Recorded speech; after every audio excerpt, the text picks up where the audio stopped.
नमस्कार प्यारे बच्चों। आज हम करेंगे हिंदी साहित्य का पाठ 10 जिसका नाम है न्याय मंत्री। बच्चों, न्याय मंत्री पता होगा आपको क्या होता है? जो न्याय करता है। उसी से संबंधित आज हम एक कहानी पढ़ेंगे। संध्या का समय था, चारों ओर अंधकार फैल चुका था। ऐसे में किसी ने घर का दरवाज़ा खटखटाया। ब्राह्मण शिशुपाल ने दरवाज़ा खोला और सामने देखा कि कोई नवयुवक खड़ा है। उन्होंने मुस्कुराकर कहा कि यह मेरा सौभाग्य है, अतिथि के चरणों से यह घर पवित्र हो जाएगा। इस प्रकार कहते हुए शिशुपाल ने उनका आदर सत्कार किया और भोजन आदि से निपट कर दोनों बातें करने लगे। उस समय देश की व्यवस्था पर वो बातचीत करने लगे। शिशुपाल ने कहा, आजकल बड़ा अन्याय हो रहा है। इस बात पर परदेसी सहमत न था। उसने कहा, दोष निकालना आसान है, परंतु कुछ करके दिखाना कठिन है।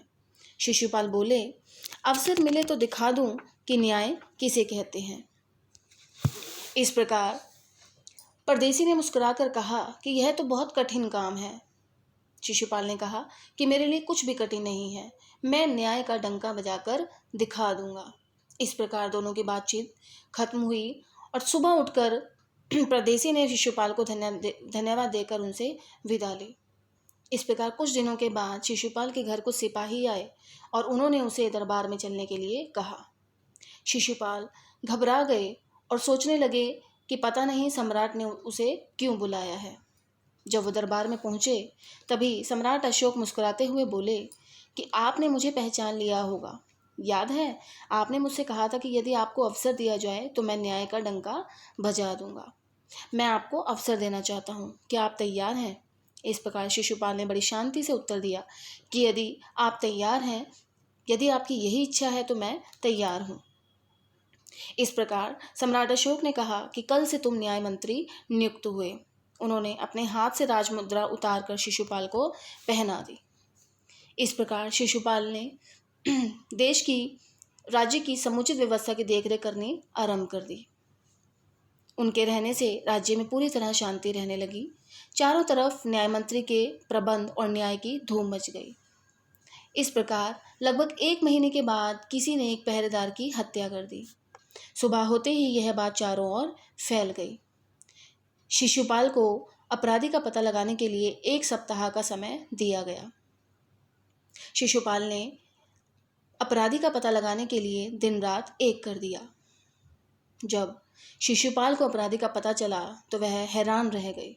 जब उन्हें यह पता चला कि उस पहरेदार की हत्या का अपराधी कौन है, सम्राट को कैसे अपराधी घोषित किया जाए, यह सोचकर शिशुपाल ने अपना कर्तव्य निश्चित कर लिया। उन्होंने सोचा कि न्याय की दृष्टि से सम्राट और साधारण व्यक्ति में कोई अंतर नहीं होता। इस प्रकार शिशुपाल दरबार में आए और सम्राट अशोक ने उनसे पूछा कि अपराधी का पता चला?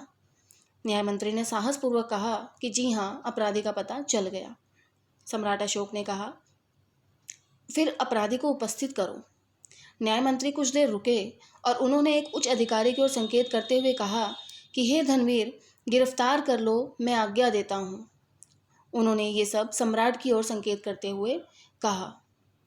यह सुनकर दरबार में शांति छा गई। सम्राट क्रोध से लाल हो गए और सिंहासन से उठ खड़े हुए और बोले, इतना साहस? न्याय मंत्री ने जैसे कुछ सुना ही ना हो। उन्होंने फिर धनवीर को संकेत करते हुए कहा कि अपराधी को गिरफ्तार कर लो। इस प्रकार न्याय मंत्री ने फिर पूछा कि सम्राट, क्या आप अपना अपराध स्वीकार करते हो? सम्राट अशोक ने कहा कि हाँ, मैंने उसे मारा अवश्य है, परंतु वह उद्दंड था। न्याय मंत्री ने कहा कि वह उद्दंड था या नहीं, तुमने एक राज कर्मचारी की हत्या की है, इसलिए तुम अपराधी हो। इस प्रकार न्याय मंत्री ने अपना निर्णय सुनाया। सारी सभा में सन्नाटा छा गया। न्याय मंत्री का निर्णय सुनकर सम्राट ने सिर झुका लिया। तभी न्याय मंत्री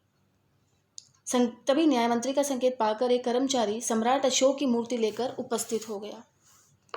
न्याय मंत्री ने खड़े होकर कहा कि सभाजनों, यह सच है कि अपराधी को दंड मिलना चाहिए, परंतु अपराधी कोई और नहीं, स्वयं सम्राट हैं। इसलिए मैं आज्ञा देता हूँ कि सम्राट को चेतावनी देकर छोड़ दिया जाए और उनके स्थान पर अशोक की इस मूर्ति को फांसी पर लटका दिया जाए, जिससे लोगों को शिक्षा मिले।